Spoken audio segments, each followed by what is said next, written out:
Jesus censura os escribas e os fariseus. Capítulo 23.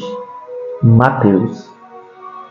Então falou Jesus à multidão e aos seus discípulos, dizendo: Na cadeira de Moisés estão assentados os escribas e os fariseus.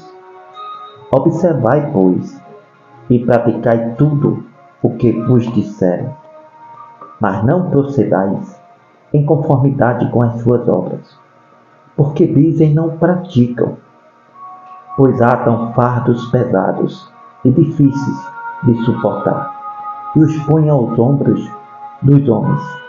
Eles, porém, nem com o dedo querem movê-los, e fazem todas as obras a fim de serem vistos pelos homens, pois trazem largos filactérios e alargam as franjas dos seus vestidos, e amam os primeiros lugares nas ceias e as primeiras cadeiras nas sinagogas, as saudações nas praças e os serem chamados pelos homens: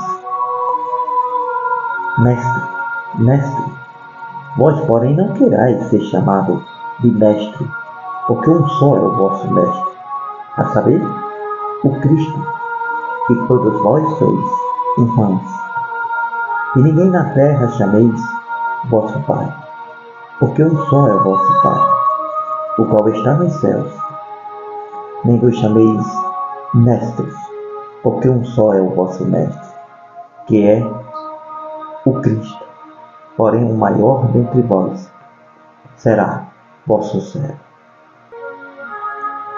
E o que a si mesmo se exaltar será humilhado, e o que a si mesmo se humilhar será exaltado. Mas ai de vós, escribas e fariseus hipócritas, pois que fechais aos homens o reino dos céus, nem vós entrais, nem deixais entrar aos que estão entrando. Ai de vós, escribas e fariseus hipócritas, pois é que devorais as casas de viúvas sobre pretexto de prolongadas orações. Por isso sofrereis mais rigoroso juízo.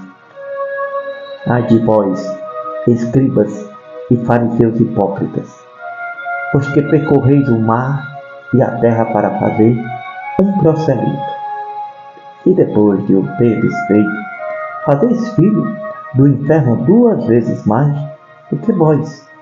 Ai de vós, condutores cegos, porque dizeis: qualquer que jurar pelo templo, isso nada é, mas o que jurar pelo ouro do templo, esse é devedor. Insensatos e cegos, pois qual é maior, o ouro ou o templo que santifica o ouro? E aquele que jurar pelo altar, nada é, mas aquele que jurar pela oferta que está sobre o altar, esse é devedor. Insensatos, cegos, pois qual é maior, a oferta ou o altar que santifica a oferta? Portanto, o que jurar pelo altar, jura por ele e por tudo que sobre ele está. E o que jurar pelo templo, jura por ele e por aquele que nele habita. E o que jurar pelo céu, jura pelo trono de Deus e por aquele que ele está assentado nele. Ai de vós, escribas e fariseus, hipócritas, pois que dizimais a hortelã, o endro, o cominho, e desprezais o mais importante da lei, o juízo, a misericórdia e a fé. Deverias, porém, fazer estas coisas, e não omitir aquelas, condutores cegos, que coais um mosquito e engolis um camelo. Ai de vós, escribas e fariseus, hipócritas, pois que limpais o exterior do copo e do prato, mas o interior está cheio de rapina e de iniquidade. Fariseu cego, limpa primeiro o interior do copo e do prato, para que também o exterior fique limpo. Ai de vós, escribas e fariseus, hipócritas, pois que sois semelhante aos sepulcros caiados, que por fora realmente parecem formosos, mas por dentro estão cheios de ossos de mortos e de toda a imundícia. Assim também vós, exteriormente, pareceis justos aos homens, mas interiormente estáis cheios de hipocrisia e de iniquidade. Ai de vós, escribas e fariseus hipócritas, pois que edificais os sepulcros dos profetas, adornais os monumentos dos justos, e dizeis: se existíssemos no tempo de nossos pais, nunca nos associaríamos com eles para derramar o sangue dos profetas. Assim, vós mesmos testificais que sois filhos dos que mataram os profetas. Enchei vós, pois, a medida de vossos pais. Serpente, raça de víboras, como escaparei da condenação do inferno? Portanto, eis que eu vos envio profetas sábios e escribas, e a uns deles matareis e crucificareis, a outros deles açoitareis nas vossas sinagogas, e os perseguireis de cidade em cidade, para que sobre vós caia todo o sangue justo que foi derramado sobre a terra, desde o sangue de Abel, o justo, até o sangue de Zacarias, filho de Baraquias, que matastes entre o santuário e o altar. Em verdade vos digo que todas estas coisas hão de vir sobre esta geração. Jerusalém, Jerusalém, que matas os profetas e apedrejas os que te são enviados. Quantas vezes quis eu ajuntar os teus filhos, como a galinha ajunta os teus pintos debaixo das asas? Tu não quiseste.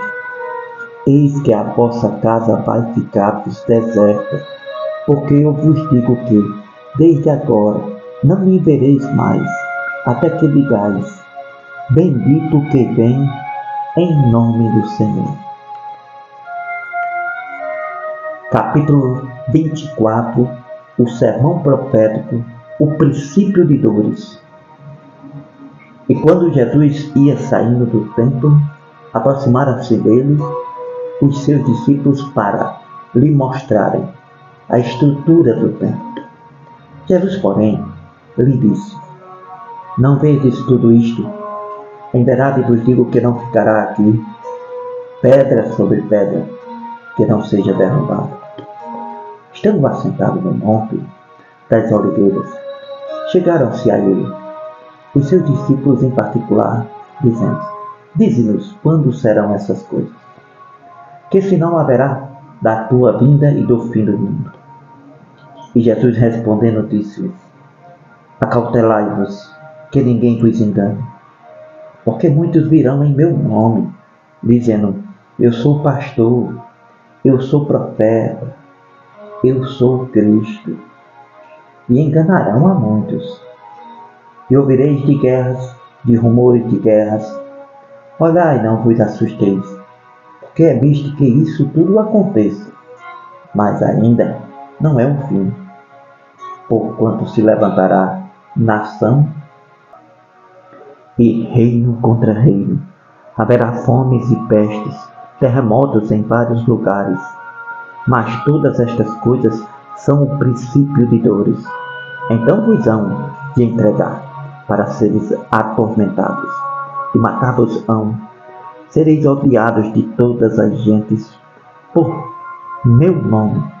Nesse tempo muitos serão escandalizados, trair-se-ão uns aos outros, e uns aos outros se aborrecerão. Surgirão muitos falsos profetas, falsos pastores, falsos cristos, e enganarão a muitos. E por se multiplicar a iniquidade, o amor de muitos esfriará. mas aquele que perseverar até o fim será salvo. Este é o Evangelho do Reino, será pregado em todo o mundo, em testemunho a todas as gentes, e então virá o fim. O sermão continua. A grande tribulação.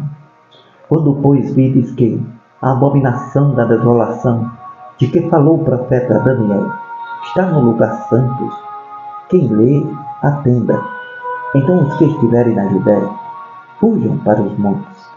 Quem estiver sob o telhado, não desça a tirar alguma coisa de sua casa. E quem estiver no campo, não volte atrás a buscar os seus vestidos. Mas ai das grávidas e das que amamentarem naqueles dias. E orai para que a vossa fuga não aconteça no inverno, nem no sábado, porque haverá, então, grande aflição, como nunca houve desde o princípio do mundo até agora, nem tampouco há de haver. E se aqueles dias não fossem abreviados, nenhuma carne se salvaria, mas por causa dos escolhidos serão abreviados aqueles dias.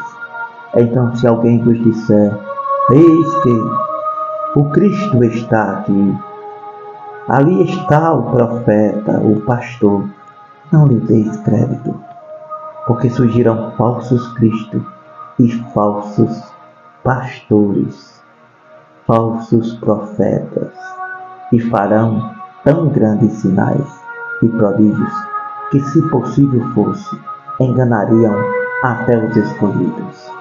Eis que vos tenho predito, portanto, se vos disserem, eis que ele está ali no deserto, não saiais, eis que ele está no interior da casa, não acrediteis.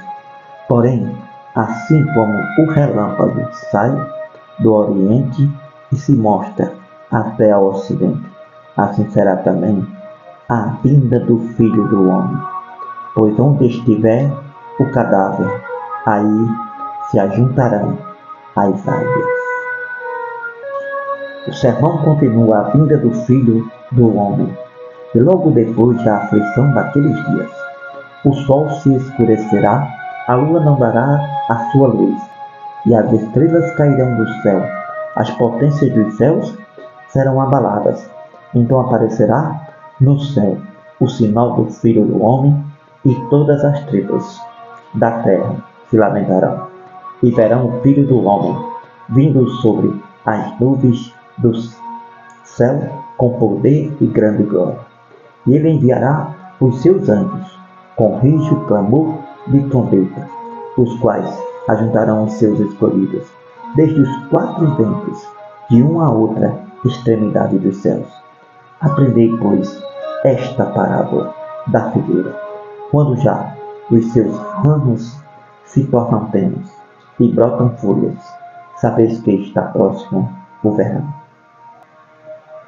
Igualmente, quando vedes todas estas coisas, sabei que ele está próximo às portas. Em verdade vos digo que não passará esta geração sem que todas estas coisas aconteçam.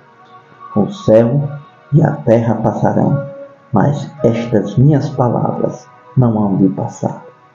O sermão continua, exortação à vigilância. Porém, daquele dia e hora, ninguém sabe, nem os anjos do céu, nem o Filho, mas unicamente meu Pai. E como foi nos dias de Noé, assim será também a vinda do Filho do Homem.